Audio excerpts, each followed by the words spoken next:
session as one of the programming committee members and also one of the presenters.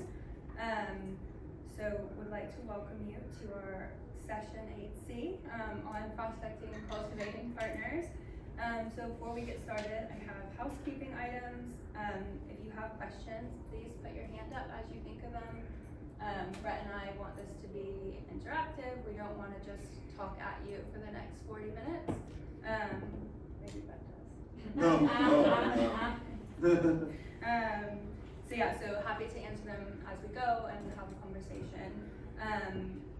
Also conscious that this is the last thing between everyone and ice cream and dinner. And so we'll stick to the times we've been given and get everyone out on time. So if there's something that we don't get to, come find us. We'll both be around or reach out to us by email. And the session is being recorded, so it will be made available on the CAMMP website following the conference. So we can get started now. It's my pleasure to introduce Brett. He's the Director of Business Development at Kansas. That's enough. Yeah. Okay. That's all. Okay. Like I said, I'm Mallory. So we can just go ahead and get started. There's our faces. So just have a couple of super simple slides because, like you said, I'm just gonna talk to everyone. But yeah, so prospecting. Do you want to get yourself? Go for it. Okay, so I think something that I find really helpful and found helpful coming into this role last year was to really take stock of, what we bring in terms of value and benefits to our partners. And so even before the prospecting starts, just to get an understanding of our assets, what are the value of each asset, where do we have things that we need a sponsor for, we're looking for a partner, and just having a good understanding of what we're doing, what are our goals, what are we trying to achieve, and kind of moving on from that point rather than just like, oh, this company's interesting, or oh, I want to talk to this person, and kind of throwing spaghetti at the wall and seeing what sticks, but having a plan and strategy and trying to stick to that as much as possible. And so thinking about, okay, we have all of these events that we have to do, we do them every year. Is there value to a partner in sponsoring that, or is there someone who is an expert in that space that could come and provide resources or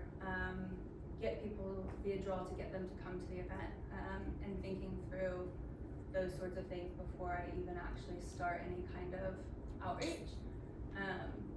And then from there, thinking about once I've defined all of the categories or criteria or events, then thinking, okay, who makes sense for each of these things, and then doing my research, looking into them, making sure as a business their values align with ours. No one's gotten into trouble recently, not making the news for the wrong reasons. And I know that seems kind of silly, but I feel like you'd be surprised sometimes what people get up to in their spare time. So always making sure to do that kind of due diligence. And then from there, leveraging networks to say, okay, do I know anyone who works for these companies, or do I have a mutual connection with someone who's in, a senior position at these companies? And something I like to do that I don't know if others do it. I was saying to Brett, if I can find someone's email address and they've not responded to me, I will just put a meeting on their calendar, because I find people are curious enough to want to know why you put a meeting on their calendar. And so keep it short, like a 20-minute meeting. Don't want to take up too much of people's time, but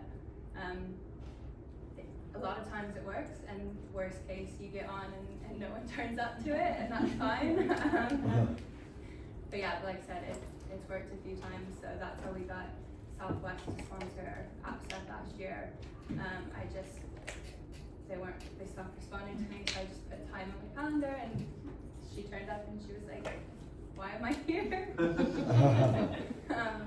And so I think trying to kind of think outside the box and just try things, and the worst someone can say is no or not respond, and I think that's fine. And I think trying to follow up, because maybe it's a no now, but that doesn't mean it's a no forever. And so just really trying to be intentional and relational with all of the things that I do. And one of the speakers, I think it was Bob, about transactions. And so let the robots have the transactions, but how can I connect with potential partners or sponsors, and have that time to get to know them, for them to get to know us.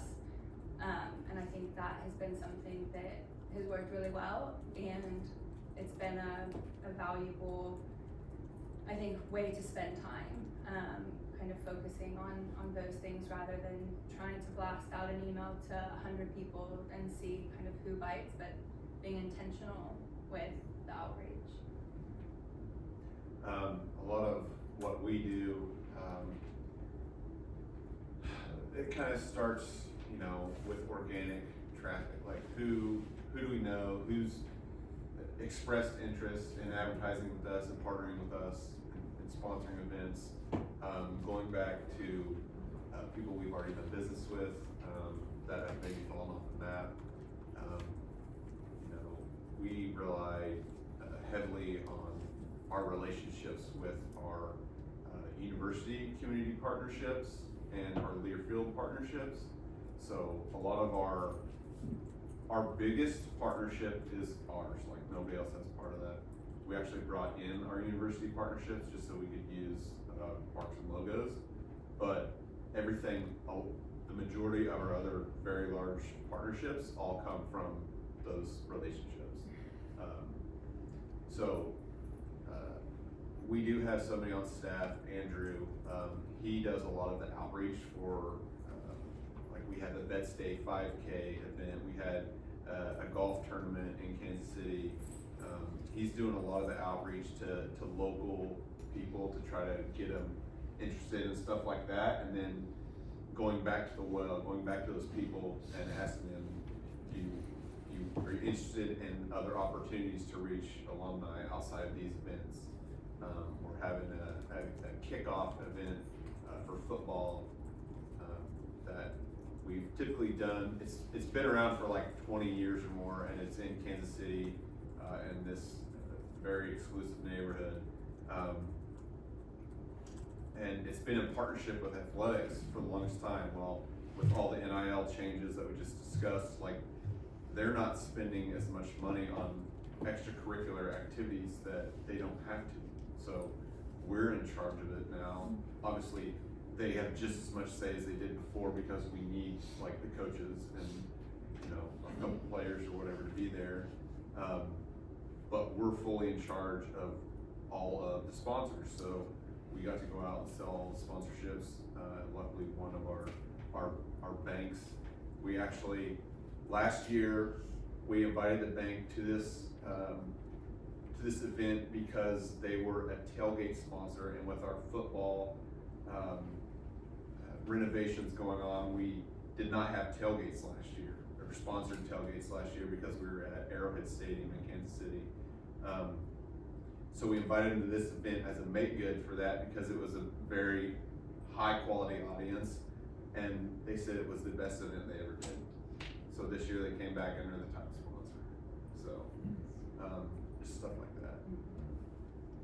We also rely on our business directory. Everybody who submits does a submission gets a response email once it is added to the website, and in that email we tell them, hey, if you're interested in other opportunities, here's who you can contact. We've had a couple people reach out based on that, and a lot of us, we're, like Jim said, he's a part of the Maryland or some partisan business groups, so we're part of the Kansas City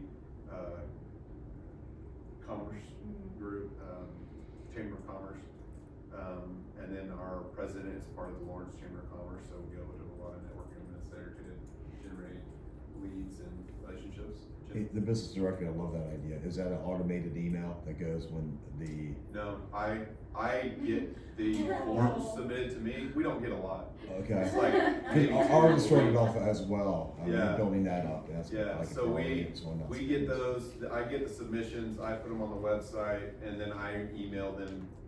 It's basically a form response, but I copy and paste it, maybe personalize it a little bit for Okay. each one.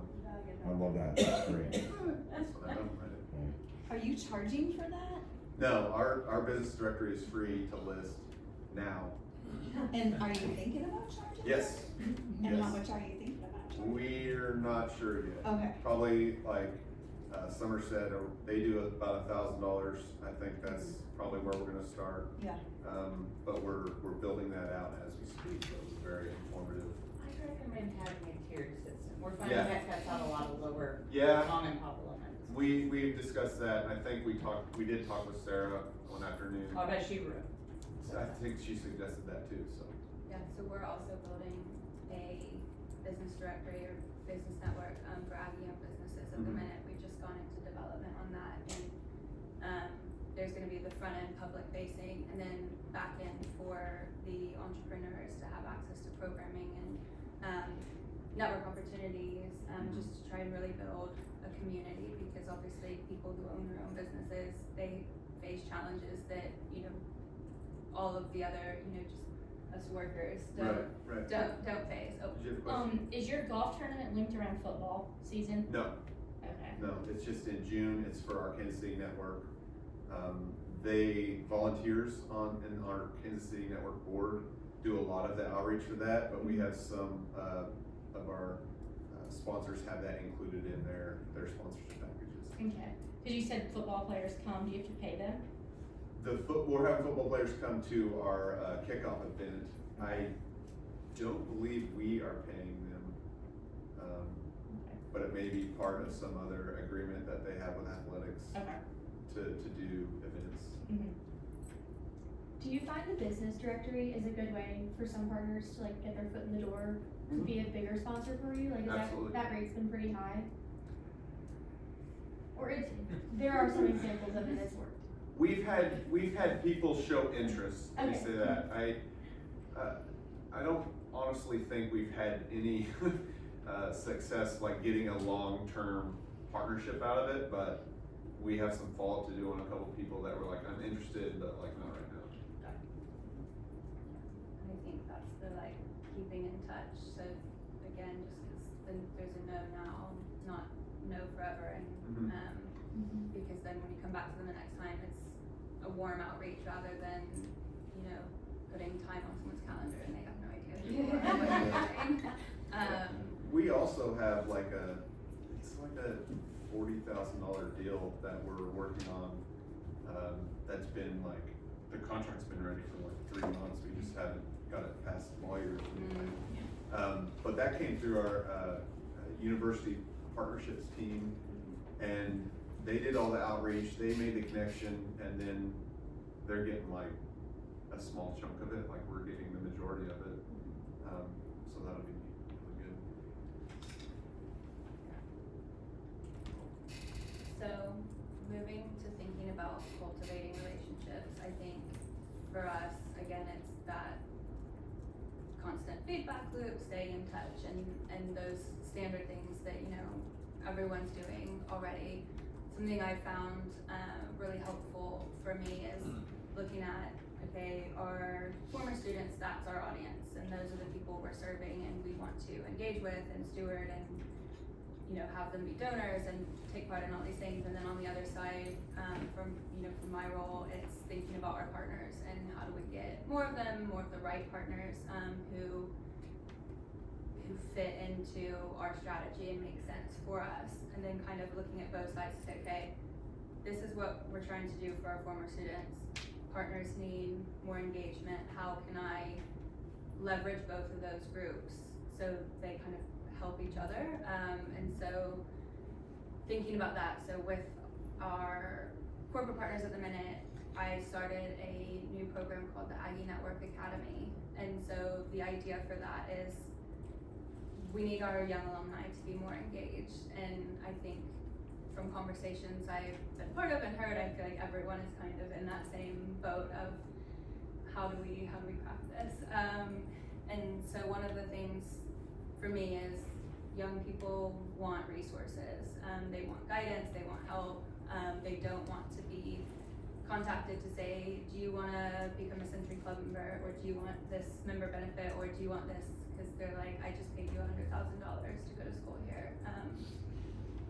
No, I don't want to do that thing right now. And so thinking about how can we provide more free resources to them as an engagement point and a stewardship opportunity, and just getting them to reconnect with A&M. And then, you know, from the partner side, everyone wants to get in front of young alumni, right? So the thinking behind that was, what knowledge and expertise do our partners have that they could do a quick virtual webinar? It would be shared with all the people who register, and then once we wrapped up this summer series, it's gonna all go on the website so that anyone can go on and watch it later on. And so we've had sessions around from our career services center. Farmers did a session around insurance, why it's important, and so they've loved that because it's an extra engagement opportunity for them that's not costing them more money, and it's also not a sell to them in the same way that, you know, a direct mail or an email might be saying, hey, you know, take a look at this, you could save money on your home and auto insurance. So obviously that's a big part of their partnerships, but for them to have the opportunity to use their knowledge and to say, you know, this is what you think you know about insurance, but actually there are all these other things that if you have an advisor, they should be advising you on this, and these are the questions to ask, and this is how you think about if it makes sense for you. And it's, I think, been really helpful. The sessions have landed really well. We've gotten a lot of requests for access to them, and just the amount of student workers I hear in our building who are like, how do I open a savings account? And some of those things that to me felt really silly, and maybe that was being naive, thinking people knew how to do what I would think are basic life skills. But they, you know, Bank of America is another partner, so, and they have an amazing financial literacy, wellness, like ecosystem. I don't even know what you would call it, but taking that knowledge, because it's expertise in areas that I'm not an expert, but it's important information that people need to know and actually are interested in. And so hopefully then when our fundraising team in 6 months comes back to these people, instead of, I just paid you $100,000 to go to school here, what they think is, oh, well, this will go to support these efforts and I found value in using them. And so, like I said, it's a new program, so I don't have a ton of hard data points on it, but partners have been happy, Aggies have been happy, and so finding things like that I can kind of leverage the two to like kill two birds with one stone. A lot of our cultivation, I just try to, you know, a lot of what we do is try to mimic what our donor relations team does with donors. Except I feel like obviously our people are more important because they're expecting something in return for their spend. So we will, you know, invite them to special events, invite them to go play golf, just build that relationship with them.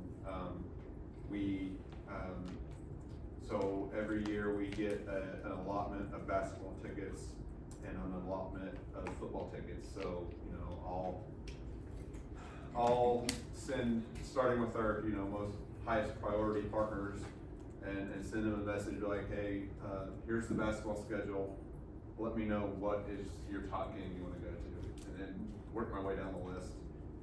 So that way they like at least get a choice of what they want to do, and it's not just, oh, do you want to go to the first game because you're the most important, when it's probably the worst game to choose, you know? So we do a lot of that. Again, we really focus on also, like, I was talking to Active and Fit Direct, earlier today.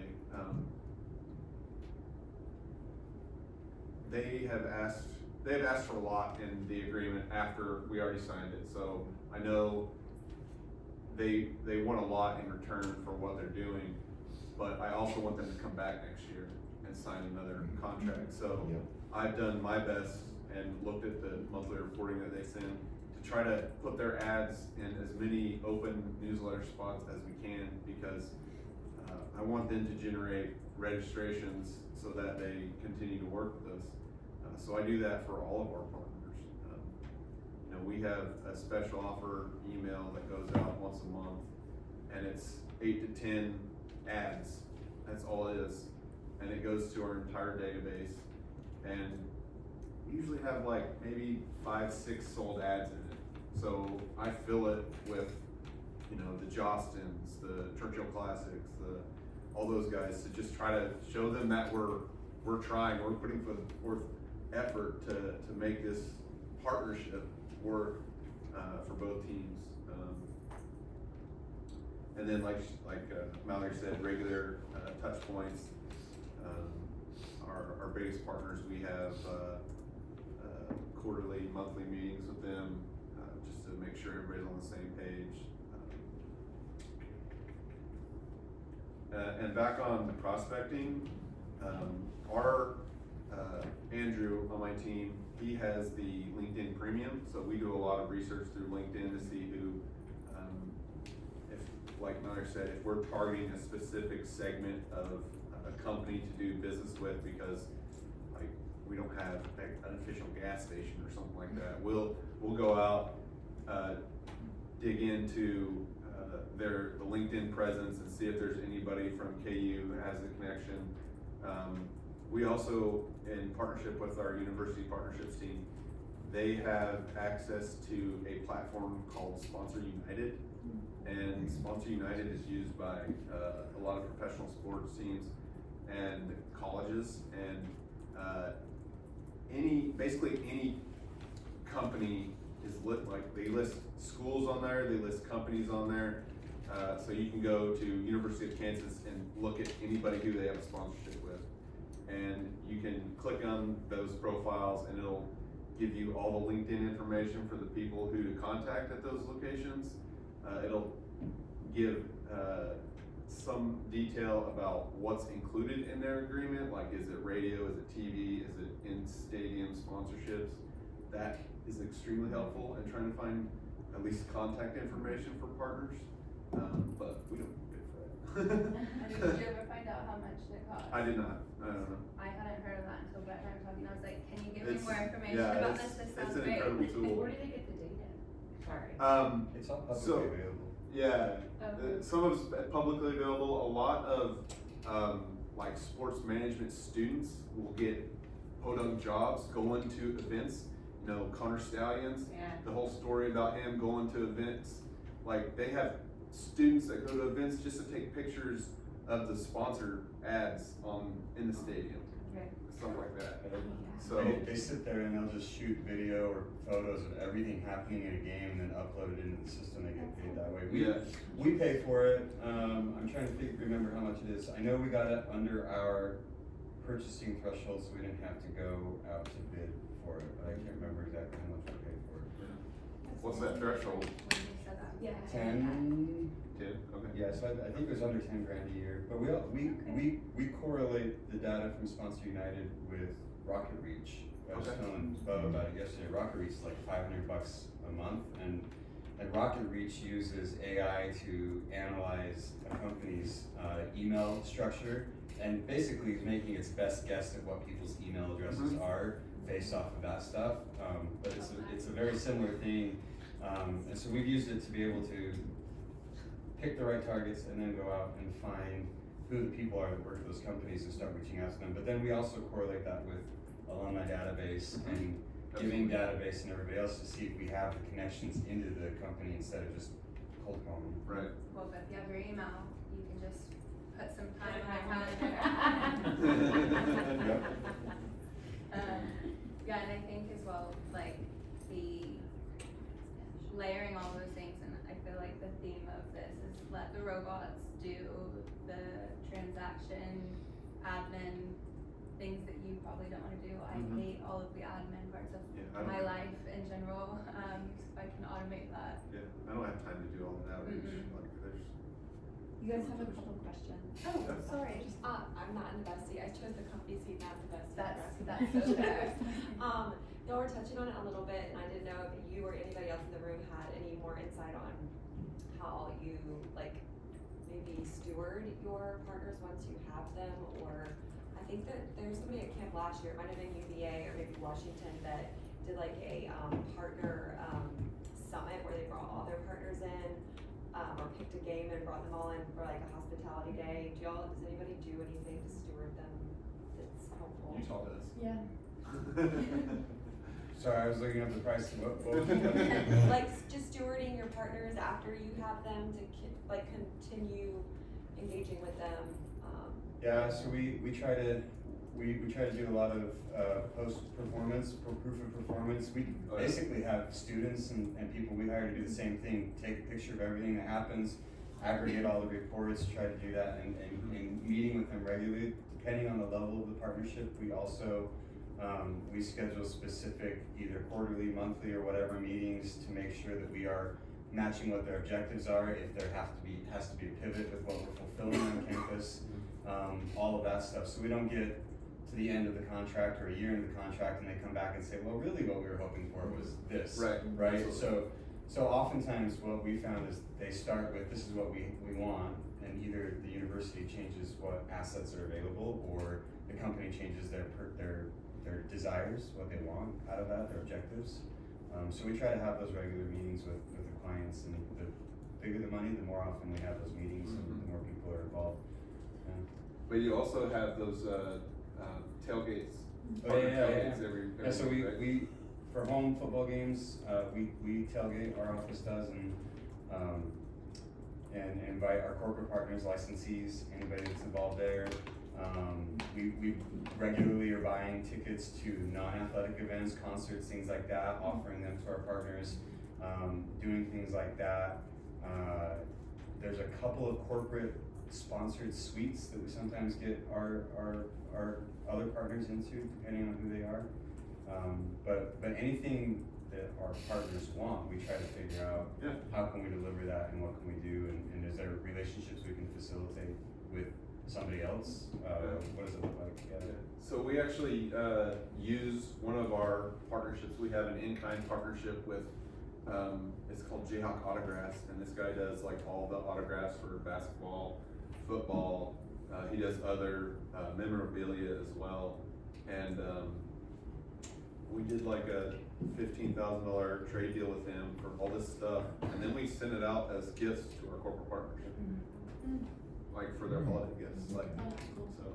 Yeah, for They us, loved it too, like, we got so much feedback, oh, you sent me a signed basketball by the whole team, like, thank you, like, You're like, that's "You're so incredible, like, Yeah. like, good thinking, Brad, good thinking. That's a good one, because like we have a box suite that we host our volunteers as thank you to our volunteers, and we have a little bit of room on certain games to invite back partners, and as Bubba's growing our partner and revenue building, we're like, we don't have enough room to invite all these partners back, and so looking for creative ways like that to like something you don't have to invite them to your campus, or if they live too far away to come back, like what else could you do to, Yeah. I like that idea. And we're finally, I feel like I've struggled, don't tell anybody this, but I've struggled, getting our team to really lean into treating our sponsors like donors.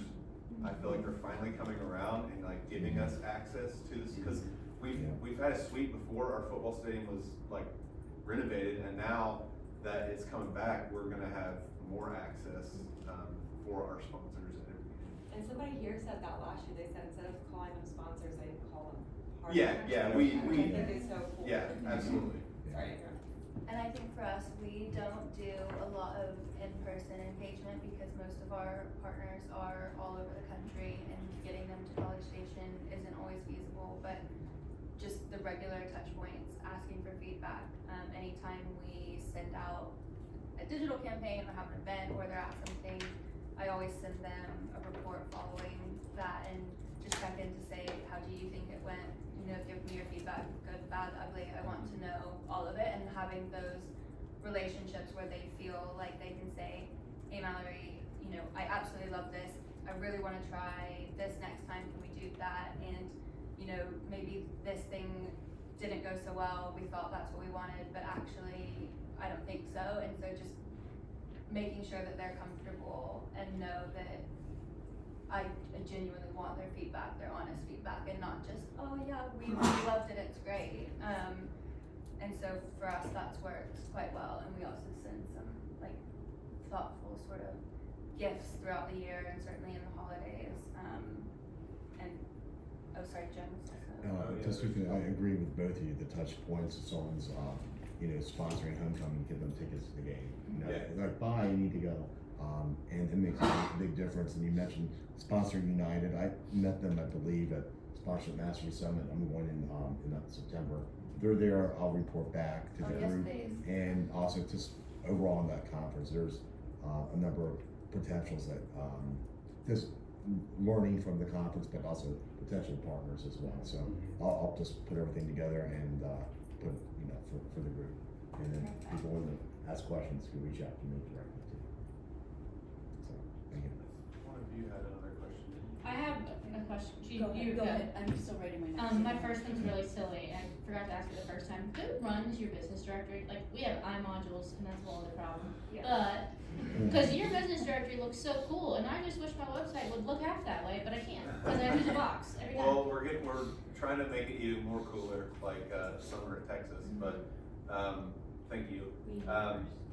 You hate yours. Yeah, only do. Well, we're trying to mimic it, so. It looks good, it does not work well on the back end. Yeah. I think it's iModules. It's all which we're switching. I don't know how iModules ties into our website, but our website is WordPress. Okay. So you're not iModules through. So you're iModules, but you don't use Anthology. We do. We use Anthology, but Anthology is all our email stuff Okay. and all the back end. So Okay. I don't know how all that ties together Okay. to run. Yeah, I don't either. I don't even try to learn. Do you send out an alumni newsletter every month in addition to your 6 to 8 sponsor? Oh things? yes. Well, And that your marketing special team offer. doesn't So the special offer is a once a month email with 8 to 10 ads in it. Okay. And do you get a lot of nasty grab from that? No. Being like, why are you sending me this? No, like they just unsubscribe. That's gonna be nice. So they get an all Do you get a lot of alumni. unsubscribes? No, not really. Like I don't know what a lot of this goes to like 130,000 people. So Is we it get like 5 from that or? maybe 20. So you send an all alumni newsletter plus that.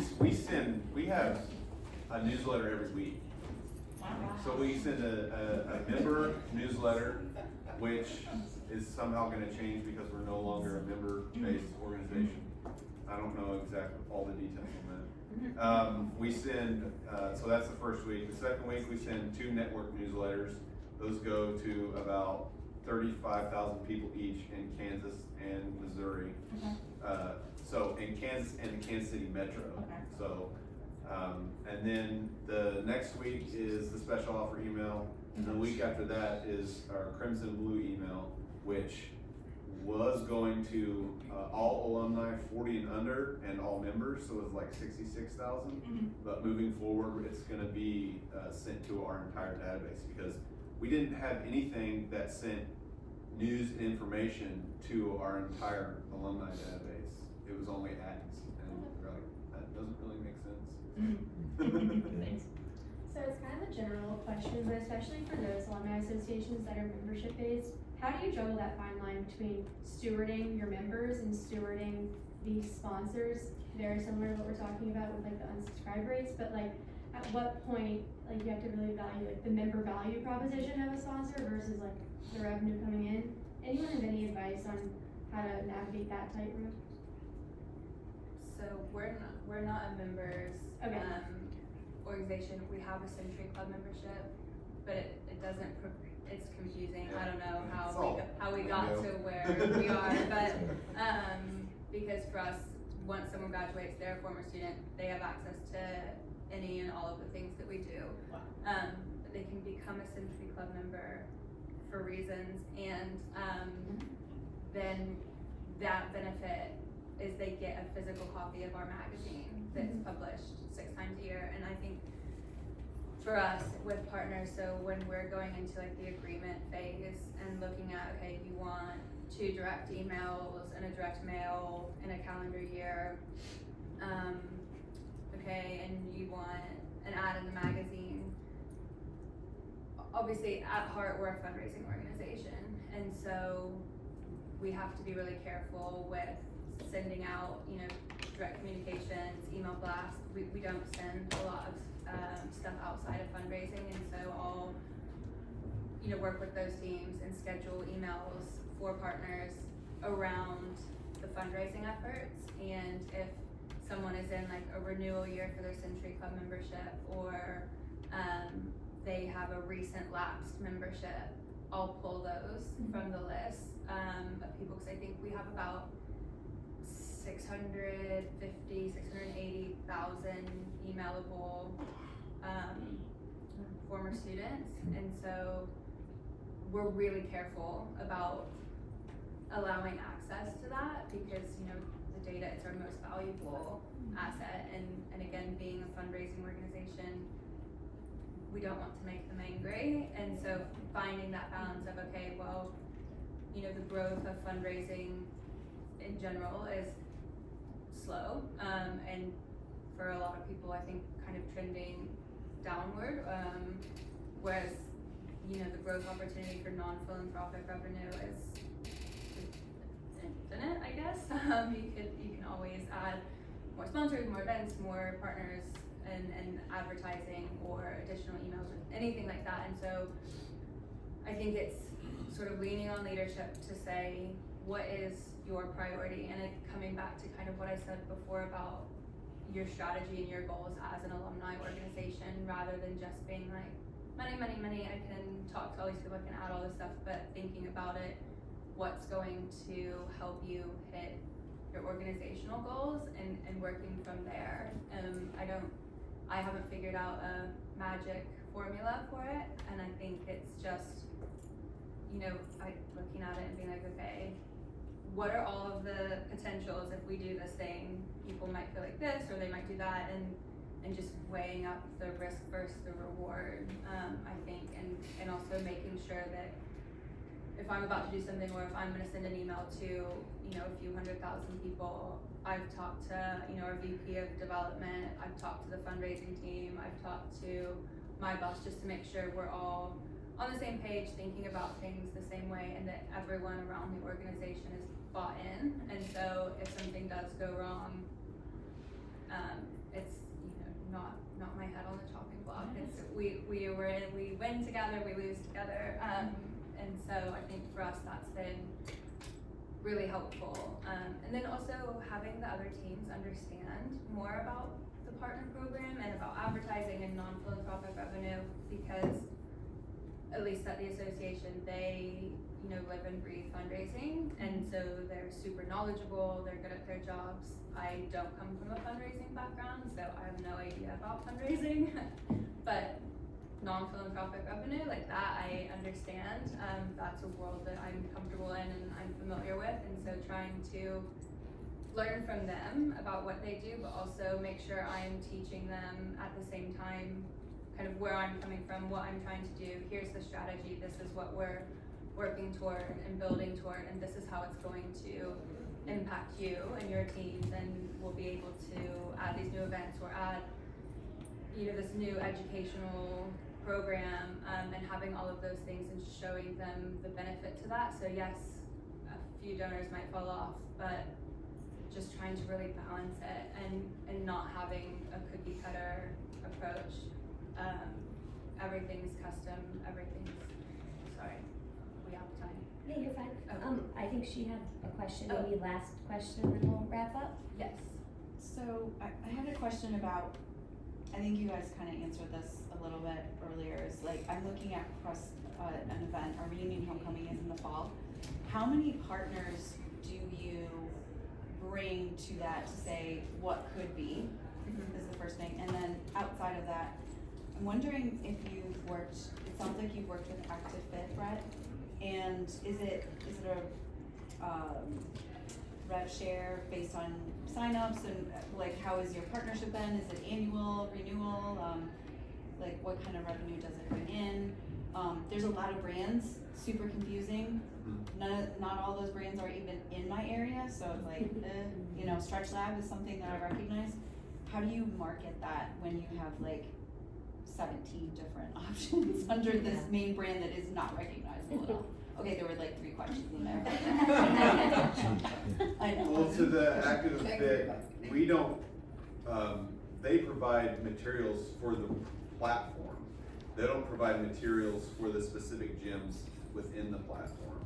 Okay, So it's up for the registrants before they register to look up if the gym they wanna join is available to them. Ooh, So I see we that. just try to promote it that way. so is that like a big deterrent for people? Because that seems like a really big hurdle to go through. I found it, you know, we did our call with them to figure out if we wanted a partner, and I went through it and looked, and there's a ton of gyms in the Kansas City area that are involved, because they're corporate partnerships generally. Okay, interesting. Yeah. Okay, thank you. I'll talk Yeah. to you offline. Yeah. I work with them as well, Okay. but mine is gonna cost you. What was the other question? Yeah. The reunion homecoming, like how many partners do you bring to the event, and do you show them around of like what could be, and like what's your advice on that? Cause it's coming up and I'm kinda like, okay, we don't have time to do a bunch of partnerships for this event, but we could bring people to that event and tour them around as like the could be, what could be. Yeah. So do you mean having them as a relational engagement standpoint, or having them giving some kind of dollars to help make the event awesome? Eventually the dollar part, Okay. but I think you need to get them there, especially when you're asking for big amounts of money, you know, like 200,000, you know, blah, blah, blah, go up and up from that. Like, I think it makes sense to bring them to something like that when you're asking for those bigger ticket items. I'm just curious, like, how you've done it when you're like managing the event, you're volunteering, you're trying to show them around, like, how do you create the experience for them? So we, at the association, I haven't brought partners to any of the events if they're not giving us money for those events. Okay.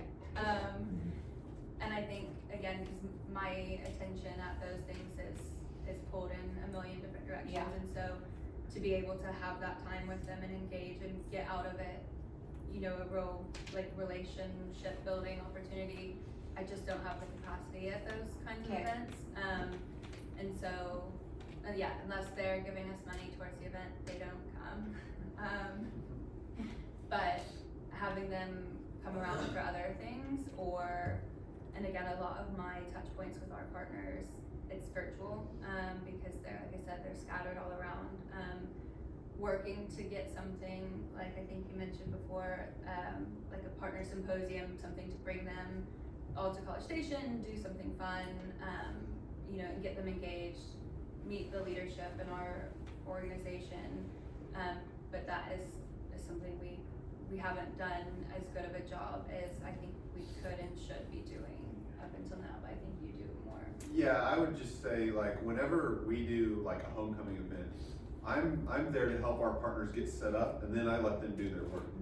So once the event starts, I generally don't have a lot to do besides stand around. So inviting somebody to an event like that to show them around is no big deal. I mean, I could probably invite multiple partners to, if there's somebody that interested, I wouldn't hesitate to bring multiple partners to it. We bring our corporate sponsors to tailgates before they come in. They're not allowed to like table.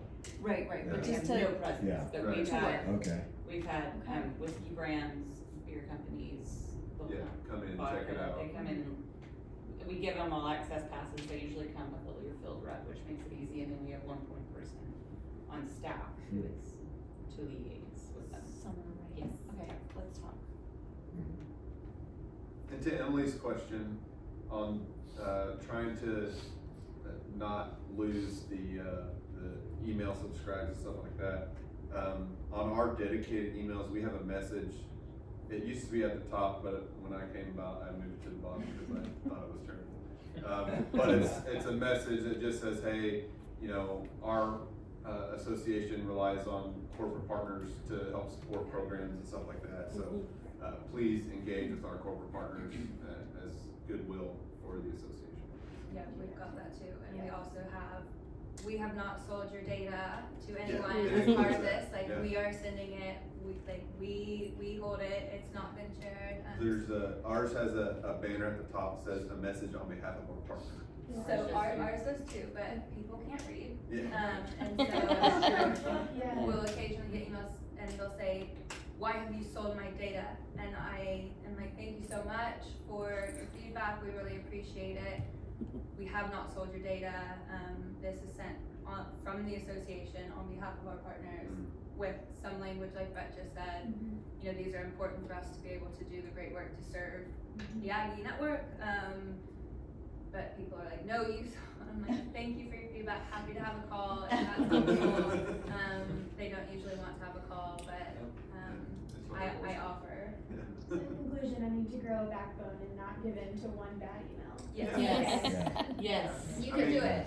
Your Yeah. association has started business development, so you can't let one person be like, hey, this is ridiculous, like, no, like, this is where it's at, like, we have to have money to survive, like.